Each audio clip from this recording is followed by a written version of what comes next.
it's my I had to change my screen, and it's is that a bit better? Can you see me now? Yes. That's grand. Okay, lovely.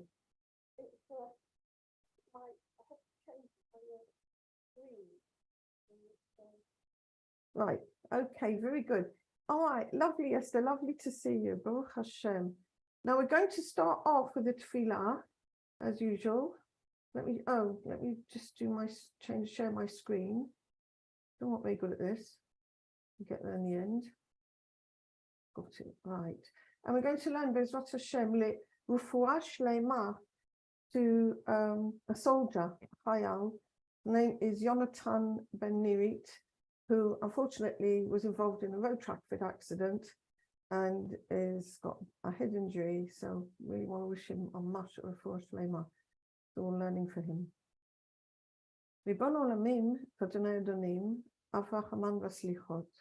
מודים אנחנו לפניך, אדוני אלוהינו ולאבותינו, בקידה בשתחוויה שקרבתנו לתורתך ולעבודתך עבודת הקודש, ונתת לנו חלק בסודות תורתך הקדושה, מה אנו ומה חיינו, אשר עשית עמנו חסד גדול כזה, על כן אנחנו מפילים תחנוננו לפניך, שתמחול ותסלח לכל חטאותינו ועוונותינו, ואל יהיו עוונותינו מבדילים בינינו לבינך, וכן יהי רצון מלפניך, אדוני אלוהינו ולאבותינו, שתכונן את לבבינו לראותך ולבבך, תקשיב אוזניך לדברינו אלה, ותפתח לבבינו הערל בסודות תורתך, ולימודנו זה נחת רוח, לפני כיסא כבודך כרך ניחוח, ותאציל עלינו, אור מקור נשמתנו בכל בחינתנו, שתנוצצו ניצוצות עבודך הקדושים, אשר על ידם גלית דבריך אלה בעולם,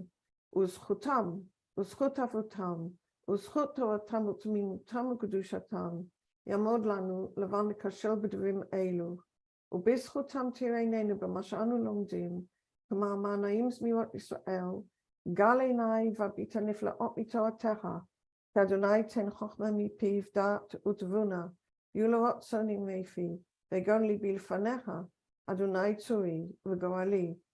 Amen. Can you write some? Amen. So when I was looking at Pasha Emor, the one thing I always associate Emor with is the festivals, because it's got all the festivals in this parasha. I mean, it really has. You know, they're all listed there, and you know, it's like the Haftorah that we always used to read on the second day of Yom Tov in Chutz La'aretz. It was always from Emor.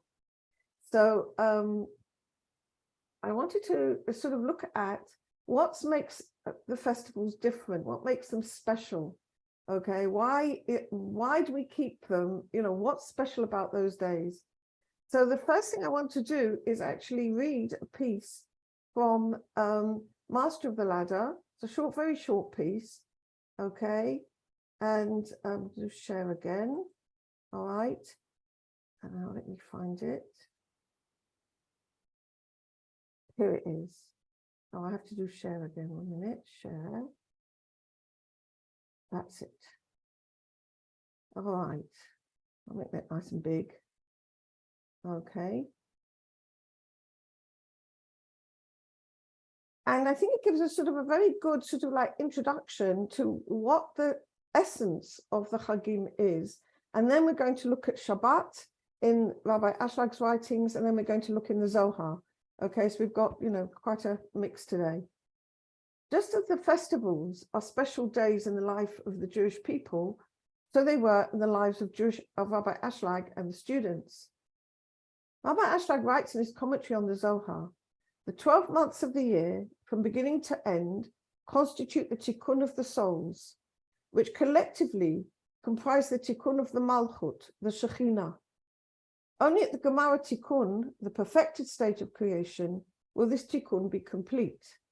And until then, we need to return each year and rectify her. The year is divided into months, weeks, and days, according to the scripture, and God said, let there be lights in the firmament of the heaven to divide the day from the night, and let them be for signs and for seasons and for days and for years. Each day is distinguished by its place in the week. Each week is distinguished by its place in the cycle of the year, designated by the weekly Torah portion, and each month is distinguished by Rosh Chodesh, its first day, and by the festivals which are unique to it. And of course, right at the moment, when we're in the middle of counting the days, literally, of the Omer, we can clearly see this, like it's illustrated totally, how every single day has its specific sephirah. Every single day has its specific vessel for the light of God, which it's associated with. Okay? That's every single day has its own specific tikkun. Every prayer, even though it uses the same words as yesterday, is a completely new prayer. Likewise for the festivals, even though we celebrated the festival last year, this year it's an entirely new festival, for its particular light has never been in the world before. And therefore we need to prepare for it with a fresh and unique energy, as the sages teach in the Talmud. A man is required to give joy to his children and his household on the festivals, as 'tis said, and you shall rejoice on your festivals. With what should he give them joy? With wine. Rabbi Yehuda says, for men with what is fitting for them, and for women with what is fitting for them. For men, what is fitting is wine, but what is fitting for women? Rabbi Yosef taught, in Babylon, colored clothes are fitting. In the land of Israel, linen clothes that are ironed. Now, if we examine this paragraph from the Talmud using the language of Kabbalah as a key to its inner meaning, we can see that the sages of the Talmud are actually holding a discussion determining what is the essence of a festival and what are the appropriate means with which to receive that essence, okay? It's not about the shopping that we do before the festival, okay? That's not what it's about, all right? Unfortunately, in this day and age, it's become so materialistic that we even take the Torah as materialistic. It's ridiculous. It's all inner codes, all right? So we're going to look at it. What is fitting for the male side, what is fitting for the female side, is not about what shopping we do. It's actually a discussion in which they are discussing in their metaphorical language what are the vessels with which to receive the light.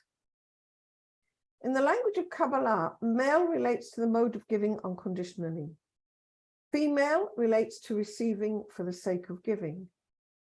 Okay? Wine refers to the Or Chochmah, the light that comes directly from the Creator, and clothes refer to the specific vessels, that is, the desires with which we may receive the light of the festivals. Okay? So now, if we've got that code organized, okay, male refers to giving unconditionally, female refers to receiving, and in this case, for the sake of giving.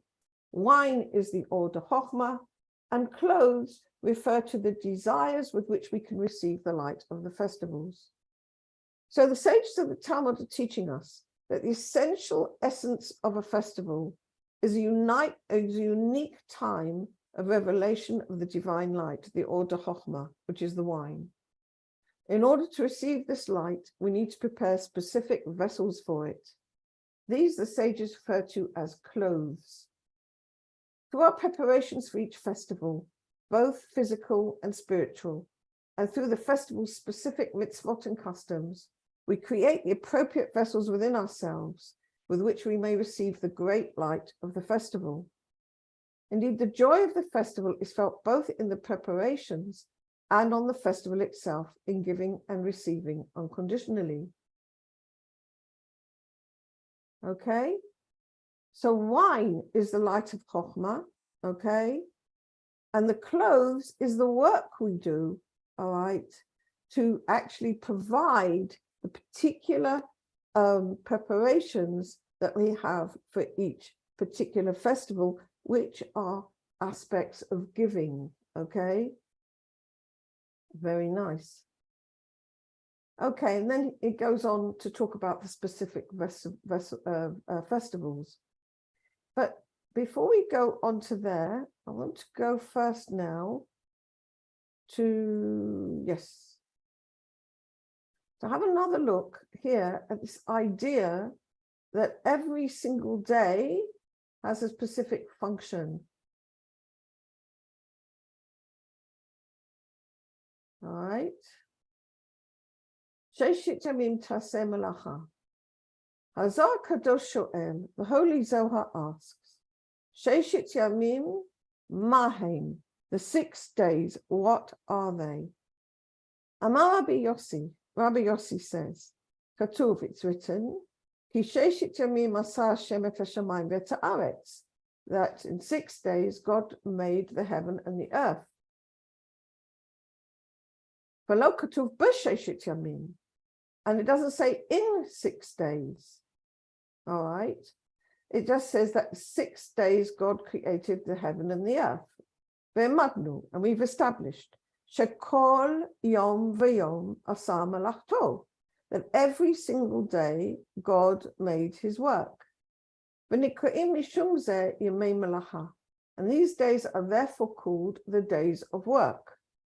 Klomar, that is to say, Jusod sheshit yamim helyonim, that the higher 6 days, which refer to the sephirah. What are sephirah? Sephirah are vessels, okay, which exist inside the soul of each one of us, okay, with which we wish to receive specific lights of God. Chesed, loving kindness. Gevurah, restraint. Tiferet, the middle line, patience. Netzach, ability to persist. Hod, thanksgiving. Yesod, connection. Okay, these are all desires within each one of us. All right, these sephirah are the building blocks of creation. So the 6 higher days are the 6 higher sephirah, shemehen nifalu kol ma'aseh bereshit, from which are brought about all the works of creation. Devar yom b'yomo, each in its own day. Va'alef chesed, v'bet gevurah. First day has chesed, second one gevurah. Okay, and so each single day of the week, okay, it has is chesed, the next one is gevurah, and so on and so forth. All right, so you could ask a question. The question is, well, you know, the weeks that we're counting for the Omer, all right, go according to the day when we start the particular week of that week, which doesn't necessarily begin on Sunday, doesn't necessarily begin on Yom Rishon, okay? So how can it be chesed, for example, on Sunday when it might be Netzach, according to the Omer count, all right? And the answer is, in Judaism, in Yahadut, the Kabbalah sees everything as relative. All right, it's very hologramic, and everything is relative to its context. What do I mean by that? Take for example myself. Okay, I'm my mother's daughter. I'm my grandmother's granddaughter. I am my daughter's mother, and I am my granddaughter's grandmother. So what am I? Am I a mother? Am I a daughter? Am I a grandmother? Am I a granddaughter? Okay. It depends which system we're looking at. If we're looking at the context between the relationship between my mother and myself, I'm a daughter. If we're looking at the relationship between myself and my daughter, I'm a mother. Okay. So again, these are not fixed assignations. They are looking at what the vessels are in the context. All right. So if we're looking at, for example, today we're Thursday. Okay. if we're looking at the context of the week, then this day would be, I have to count this one, Chesed, Gevurah, Tiferet, Netzach, Hod, okay? This one would be Hod. If we're looking at the context of the counting of the Omer, then we count today the first day of the next week, which is Chesed, all right? So these sephirot work very much in the same way like letters of the alphabet work, okay? They have, they need context and connection in order to understand them. All right. So here we're looking at the particular context of the days of the week. Rabbi Chia Amar, Rabbi Chia said, Mishum shemutar lasot b'melacha, and mishum ze inam nikaim kodesh. Rabbi Chia said, on these days it's permissible to do work, and because of this they are not considered holy. Af al pi shehu sod chesed gevurah tiferet netzach hod yesod malchut, even though the 6 sephirot, Chesed, Gevurah, Tiferet, Netzach, Hod, Yesod of Zeir Anpin, are obviously higher than the Malchut, because the Zeir Anpin is higher than the Malchut. So why aren't they considered holy? Valken, because they're not considered holy, because we do work on them, therefore the sages instituted the mitzvah that when Shabbat or Yom Tov, when Shabbat goes out, we make Havdalah, okay? Bein Kodesh L'chol, to make that distinction between what is holy and what is profane. V'shoel, Mal Havdalah shebekan. Why do we need to make this distinction? V'chi hayu pamu ravim zeh b'zeh? Were they ever mixed up with each other? Umeshiv, no. The answer is no. Ela kodesh hu davar bifnei atzmo, but holy is something on its own. It's got its own category. V'havdalah, and the distinction that we make is bein hol lakodesh, between the days that we can work on and the days which are holy. And my father of blessed memory, that would be Rabbi Yehuda Ashlag, asked a question. Madua sheshet yemei ha'maaseh shu b'china Zeir Anpin shu b'china elyona hu chol u'malchut shi b'china achona hi kodesh. He said, well, isn't this the wrong way round? Why is it that the 6 days of work, which are the aspect of the Zeir Anpin, which is the higher element, the Zeir Anpin, Tiferet, is higher than the Malchut, okay? Why shouldn't that be holy? Why is that the days in which we do work? And the Malchut, which is the last element, the Bechina Achona, it's the most lowly of all, why is that holy? Va'amar, and he said like this is the answer. Zeir Anpin nikra sheshet yemei ha'maaseh. The Zeir Anpin is considered as the 6 days of action. Hainu sephirot, Chesed, Gevurah, Tiferet, Netzach, Hod, Yesod. The sephirot of Chesed, Gevurah, Tiferet, Netzach, Hod, Yesod. She'em me'irim b'kol yom or Zeir Anpin be'elu hayomim, who shine every day the light of Zeir Anpin on these days. And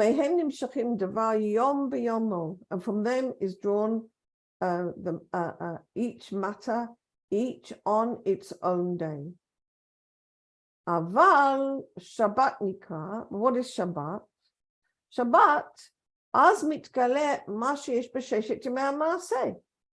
That is to say, on Shabbat is manifest the results of all the work that we did on the 6 days of action. Nimtza hagilui shel Zeir Anpin hu b'Shabbat. the manifestation of the Zerampin, where the Zerampin shines its light, is on Shabbat. Aval Shabbat batzma ein la shum chochma she'ela ma latet. But the Shabbat itself doesn't have light of its own, that it can have what to give. Ki malchut nikret oniya v'dala. But the malchut is designated as being poor and lowly. What is this about? It's about like this. In the Ein Sof Baruch Hu, in the light, which has all the goodness of God, has the desire of giving goodness to the created beings. Okay? And therefore created a vessel with which to receive all that goodness. This vessel is called the Malchut and is the actual vessel of receiving. But in the Ein Sof, the light and the vessel are completely one in the inner meaning of Hu u'Shmo Echad. The light is Hu, Shmo is the vessel, and they are Echad. It and the light and the vessel are completely one. Nevertheless, the vessel, and we don't know how this happened, okay, but the Ari tells us that the vessel felt some sort of potential, okay, that they could become a difference because the light is all giving and the vessel all receiving, and difference of desire separates spiritual entities. And therefore, the vessel decided it wanted to be in extra dveikut, even more dveikut than it was already, okay? And therefore, it made the decision that it wanted to learn to be a giver, not a receiver. From that moment onwards, which we call the tzimtzum, okay, when it lessened its desire to receive, it made a decision that although it was willing to receive light on its higher aspects, on the chokhmah, on the bina, on the tiferet or the zerampin, it wasn't willing to receive on its actual essence, which is the malchut itself. Okay? And only when all the tikkun has happened, and the complete Gemara tikkun, only then will it be willing to receive on its essence itself. Okay, when all its vessel has been brought into the realm of holiness, which means receiving not for itself, but receiving for the sake of giving. And this is why the Malchut, the Shabbat, which is the Malchut, the essence of the Malchut, doesn't have any light of its own. It will have at the end of the Tikkun. Right now, it's considered Oniyah V'Dala, poor and lowly. Nevertheless, as we know, Shabbat, wow, Shabbat is Shabbat. On Shabbat, all the light of the work that we did during the week comes through and is shining on Shabbat. Okay, the prayers we did, the way we sorted out the meat and kept it separate from the milk. Okay, that when we checked the lettuce, all right, all the work that we do during the week, the prayers we said, the davening we managed to do, the good deed we did to a neighbor, all that brings its light and shines it on Shabbat. May ein olam haba. Lefize, you'd say, from this it follows, to Shabbat, shehi malchut, that Shabbat, which is the malchut, ein la shum davar, doesn't have anything of its own. She cannot give anything of her own, and therefore it's forbidden on Shabbat to do any work. Because the malchut cannot contribute from her own self. Okay, as we said before, following the tzimtzum. Ela zerampin, shu chesed gevur tiferet netzach hod yesod, which is of a higher level than the malchut of the malchut, okay? And its receiving aspect is very, very, very much lessened. Indeed, it's hardly there in comparison with the malchut, and it's mostly giving, okay?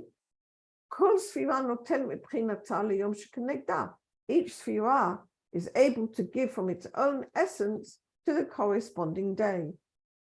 לכן, ששת ימי המעשה מתייחסים רק לזעיר אנפין. Therefore, the 6 days of action relate only to the זעיר אנפין. כי רק לזעיר אנפין יש מה להשפיע דבר יום ביומו. Because only the זעיר אנפין has what to give each day on its own. אבל גילוי האורות של הזעיר אנפין מאירים במלכות. But the revelation of the light of זעיר אנפין shine in the מלכות. ולכן שבת נקראת קודש. And that's why the Shabbat is called holy. משום שאז השפע בגילוי. Because now the light is actually manifest. And this is the reason why on Shabbat we have so many restrictions, okay? Because it's forbidden for us to use that light for ourselves. And so we've got to be really, really super careful. So we have so many restrictions to make that framework of Shabbat, okay? And we all know what they involve: not lighting electricity, not cooking, etc., etc. There's so many aspects to creating Shabbat that you have to have special lessons just for that, okay? But I'm not going to go into it now. But we all know about the restrictions on work on Shabbat, which are related to the 39 works of the Beit Mikdash, 39 works in building the sanctuary, I should say, okay? And work was prohibited on Shabbat because the light of the זעיר אנפין is coming in, and it's forbidden for us to use it for ourselves. מה שאין כן, בכל צריך לעבוד. On the days of the week, we need to work. It's the opposite. We need to do kol malachtecha. We need to do all our work during the week. So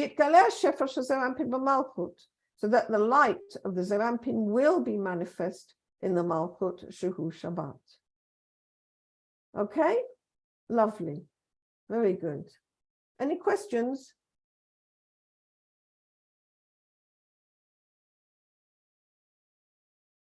Okay, then let's move on. Here we're going to look at a piece of Zohar, which I thought was beautiful, actually. Let me just see where it begins. I think I've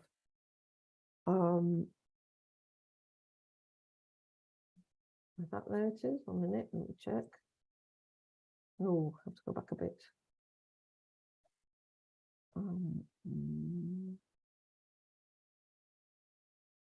Not that one before.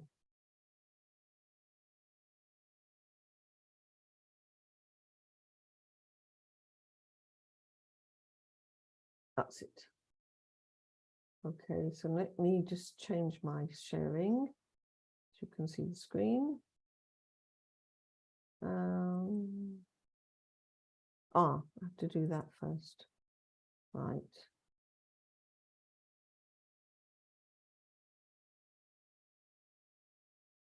All right, there we go. Okay. דבר בני ישראל ואמרת עליהם, מועדי השם אשר תיקחו אותם מקראי קודש, אלה הם מועדיי. רבי יצחק פתח, ויקרא אלוהים לאור יום וגומה. תנינן אור דהבה בקדמתה, הבה נהי מסייפה עולמה לסייפה עולמה. כאן הסתכל קודש ברוך הוא לחייבים דזמנין למקם בעולמה. גניז לי לצדיקאי לעולמה דעתי, כמו שכתוב ימנע מרשעים מורם, וכתיב אור זרוע לצדיק. Okay, so for those of you who don't remember or haven't been with me before, how to look at this page of Zohar, let me just zoom out a moment. Okay, this at the top we have the actual Zohar itself, quite often from Rabbi Shimon Bar Yochai, but it might be from one of his companions. Okay, written in Aramaic, but a lot of Hebrew mixed in as well.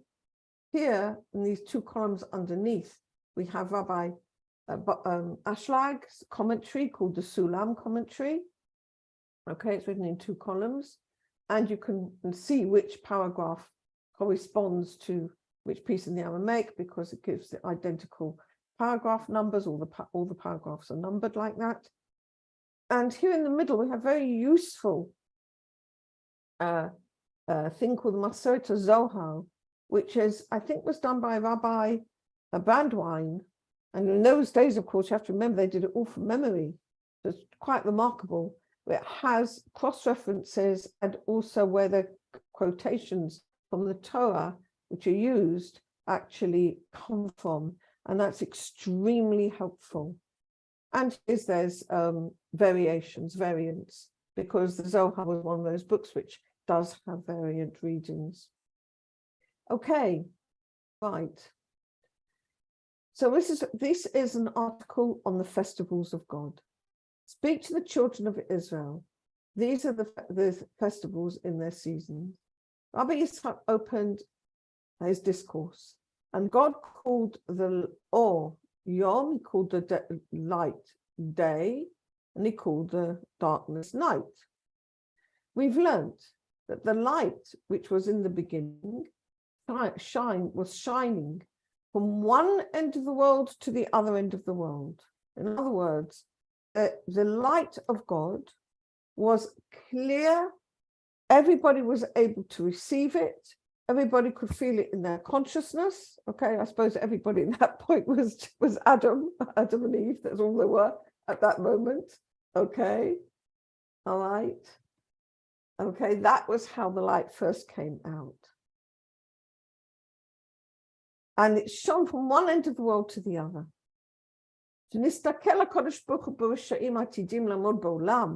But when God saw the wicked in the future were going to come forth and stand in the world,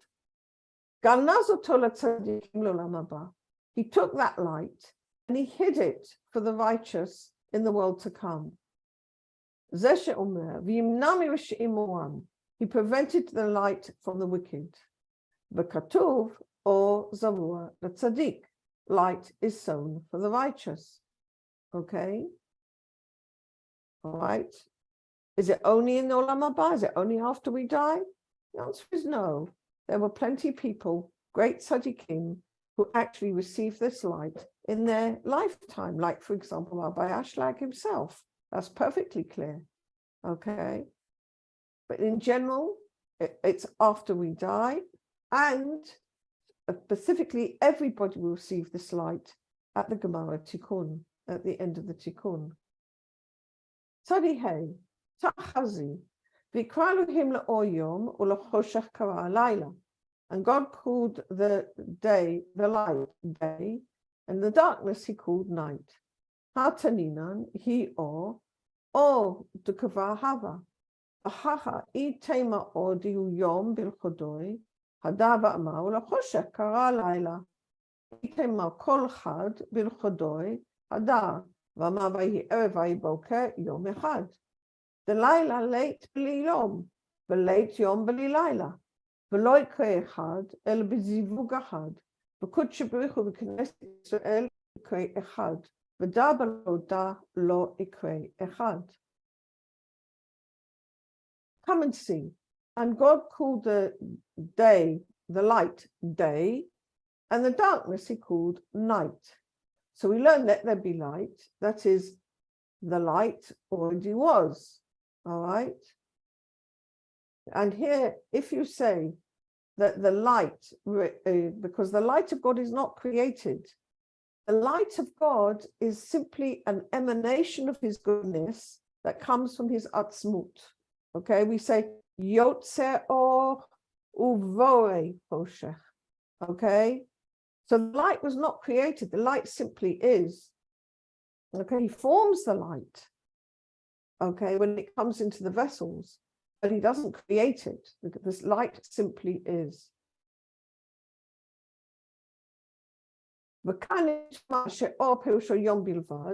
If you were to say the light means the day on its own, that would mean zerampin levado, the zerampin on its own, because the zerampin is light compared to the malchut, which is dark. Chazava Omer, he repeats and he says, and the darkness he called night, which is the malchut, which is called the night. ולא נקרא זעיר אנפין אור, אלא כששמו מלכות הנקראת לילה. And the זעיר אנפין is not designated as light unless it has with it the malchut, which is called dark, which is called the night. Like I say, we've always got to be aware of what system we're in, what's the context, okay? Because, for example, if you were going to look at the Zeir Anpin compared with Bina, you wouldn't have said the Zeir Anpin has so much light, because the Bina has got much more light, okay? All right? But if you're looking in the context of which is night and which is light and which is dark, then, and you're talking about the Zeir Anpin and the Malchut, then the Zeir Anpin is the light and the Malchut is the dark. We absolutely have to always see, okay, when you're learning Zohar, you always have to see what's your context, all right? So he says, is the Zeir Anpin light? He says, well, not unless it's got the Malchut with it, which then is called the darkness. But if you were to say you can look at each one on his own without the relationship of one with the other, he goes again and he says, no, and it was evening and it was morning one day. You can't have night without day, and you can't have day without night.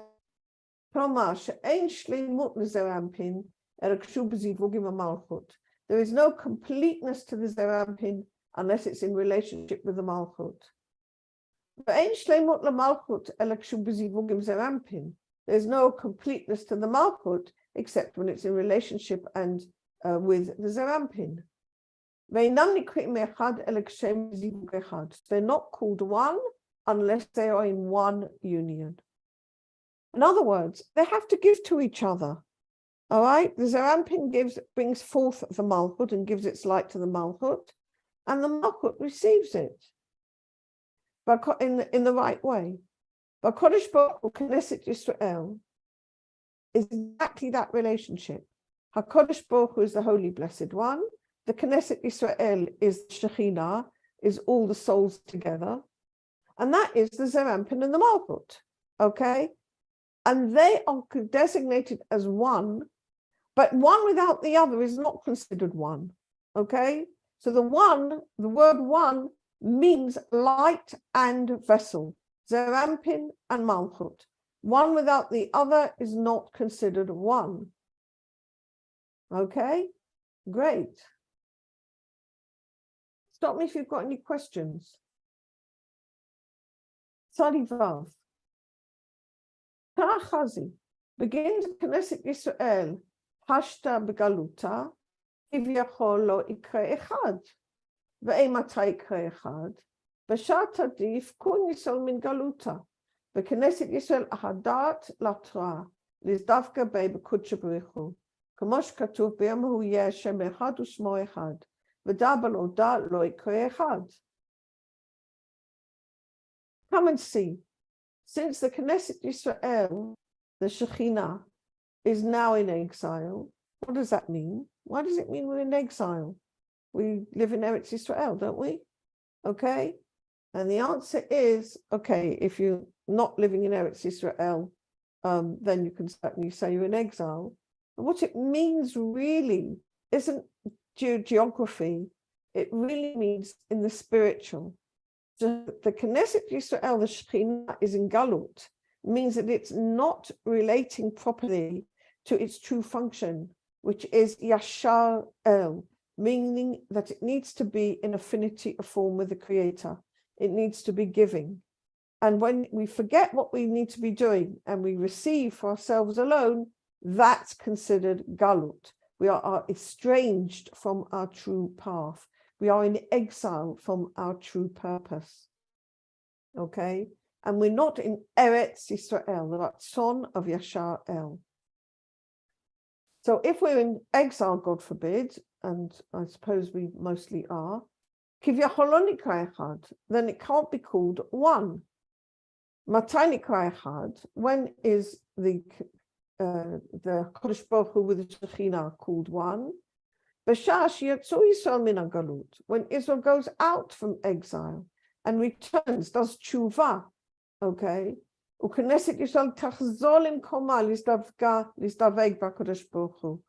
the Knesset Israel will return to its true place, a true consciousness, and unite with HaKadosh Baruch Hu. And on that day, God, he will be one, and his name is one. And one without the other is not considered one. Okay, so we're in the time, we're coming up to Shavuot, okay, when God is considered as the bridegroom, the Zer Ampin, and Knesset and Israel is considered as the bride, that the Shekhinah is bride, and they unite under the chuppah. Okay, what's the chuppah made of? The chuppah is made up of our good deeds. That's what the chuppah is made of. It's made up of all those times when we restrained ourselves from receiving for ourselves alone and chose instead to give back the light. These good deeds actually create the chuppah under which the bride and bridegroom stand on Shavuot. Okay, so this is the time when we actually need to come out of exile. And how do we come out of exile? By doing tshuva. Time of just like the period before Yom Kippur, okay, is a time of tshuva. So is the period before the receiving of the first tablets of stone, which is on Shavuot. You cannot come to receive the Torah without doing tshuva first. Okay, and it actually says in the Torah, because you remember that in the journey in the wilderness that we're sort of in now, okay, this is a time when the children of Israel reached a spot that there was no water, and they complained to Moses about the fact that there was no water, they didn't have anything to drink, okay, and they complained quite bitterly, in fact, and Moses was told by God to hit the rock, and he did, and out came water. And although they watered the people and the cattle, whatever, their complaints did not cease, and they actually said, "Is God in our midst or not?" Okay, well, dreadful thing to say. And straight away they got attacked by Amalek. Okay, and they only won against Amalek by showing their faith in God. And then Rashi says something fascinating, and he says, just as they journeyed from Rephidim, where the battle with Amalek took place, in Tshuva, so they came to Har Sinai in Tshuva. So in order to actually come to Har Sinai, to receive the Torah on Mount Sinai, we actually need to do Tshuva. So these days of the Omer, when we're counting the Omer, are looking to see where I can do Tshuva in the particular aspect suggested by the sephirah of each individual day. Okay. Tar Chazi, Tzadi Zayin. Tar Chazi, Mo'adei Hashem asher tikru otam b'mo'adam. Lezinno kulo la'atachad. L'ishtakcha kulo b'shlimu. B'raza de'echad. L'mevei Yisrael tata goy echad ba'aretz. Tina kutsha b'richu b'knesset Yisrael dikrei echad. Yisrael tata de'inun zimnin gagavna de la'ela b'mai kun echad. Bo'ei, come and see. Mo'adei Hashem asher tikru otam b'mo'adam. The seasons of God which you call in their season. That is the time. No, sorry, I said it wrong. To invite all to one place, one consciousness.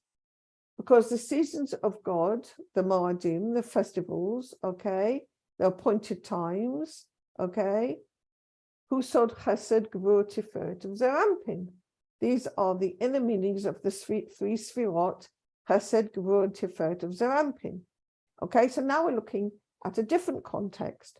We looked at Chesed, Gevurah, Tiferet as the days of the week.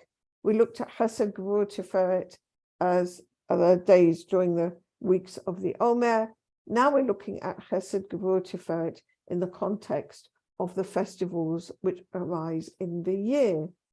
Okay, so again, these you can see how the sephirot are not entities in themselves. They are more like letters of the alphabet, who we understand what they are in a particular context of a paragraph. Okay, all right. So these particular appointed times, what are the appointed times? The appointed times where every Jew had to go aliyat regel on pilgrimage to the temple. All right, to be present at the temple on these appointed times. And we have Chesed is Pesach. Okay. Gevurah is Sukkot, and Tiferet is Shavuot, which we're coming up to soon. So we need to find that all is in perfection, besod echad. In other words, they all, how do we get to one? Okay, in this case, in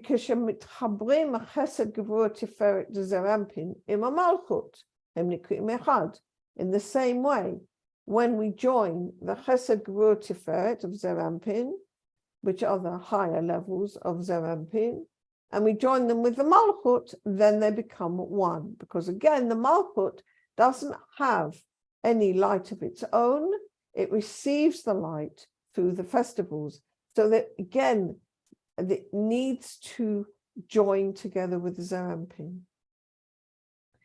When Israel will be below one nation in the land, in the consciousness of giving, we can see what happens when Israel is in the land and we're not in the consciousness of giving. You've got one faction pulling in one direction, another faction pulling in another direction, and it's just very difficult, okay? But if one faction would be giving in the sense of respecting the other one, okay? Like Hillel and Shammai disagreed with each other, but they spoke respectfully to each other, and that's the main thing. If you speak respectfully to each other, even if you disagree, you can still be goy echad ba'aretz. By giving respect. The way to unite is through giving. Shoel, he asks,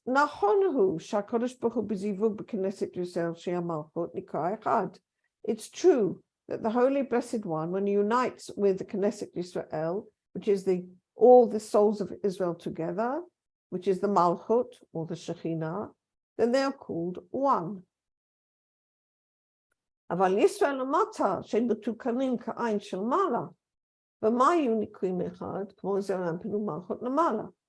when Israel below, if they are rectified like above, how will they be called one, like the Zerampin and Malchut above?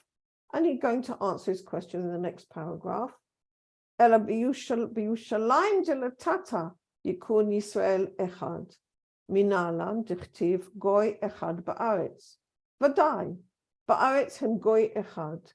Ima ikun echad. Velo inun bilchodayu.